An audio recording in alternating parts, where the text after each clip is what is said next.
C'est une performance statistique unique au monde. À peine 3 semaines après la fin de l'année, la Chine est capable de donner le chiffre exact de la croissance, 7,7% en l'occurrence, pour 2013. Une rapidité à faire pâlir de jalousie les meilleurs statisticiens de la planète, surtout qu'il s'agit là d'un PIB de plus de 8 milliards de dollars, le deuxième mondial. Il faut aussi saluer une fiabilité sans égale puisque le chiffre chinois n'est jamais très loin des objectifs. D'ailleurs, il est toujours un peu meilleur que la prévision, juste ce qu'il faut pour saluer la performance.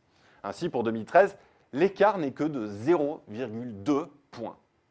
Est-il utile de préciser qu'aucun organisme de statistique ou de prévision au monde n'atteint cette qualité, même pas l'appareil statistique américain si sophistiqué, ni celui de petits pays avancés comme la Suisse ou les Pays-Bas.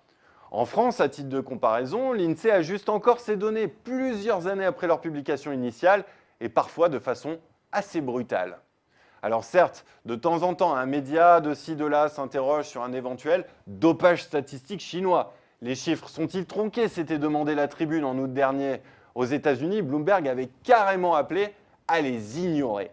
Mais il suffit de lire les titres des Échos, du Monde ou encore du Figaro, ou de regarder la télévision et les sujets sur la croissance chinoise 2013 pour voir que ce conseil plein de bon sens est loin d'être suivi. D'ailleurs, tenez, pour ceux qui ont de la mémoire ou qui connaissent un peu l'histoire, eh bien, cela rappelle curieusement les chiffres de l'économie soviétique. Alors, à qui profite le crime? Eh bien, dans le cas de l'URSS, il y avait la propagande communiste à servir. Mais disons-le au passage, le plus curieux, c'est que les services de renseignement et l'armée américaine faisaient un excellent usage des chiffres de Moscou pour convaincre le Congrès d'augmenter encore et encore les dépenses militaires. Pour en revenir à la Chine, eh bien, il lui faut aujourd'hui impérativement continuer d'attirer les capitaux de l'étranger et retarder l'éclatement de la bulle immobilière et financière. C'est d'autant plus important que le ralentissement économique est aujourd'hui acté dans les hautes sphères du pouvoir. Vous en conviendrez, tout cela justifierait largement une petite opération d'infotoxication.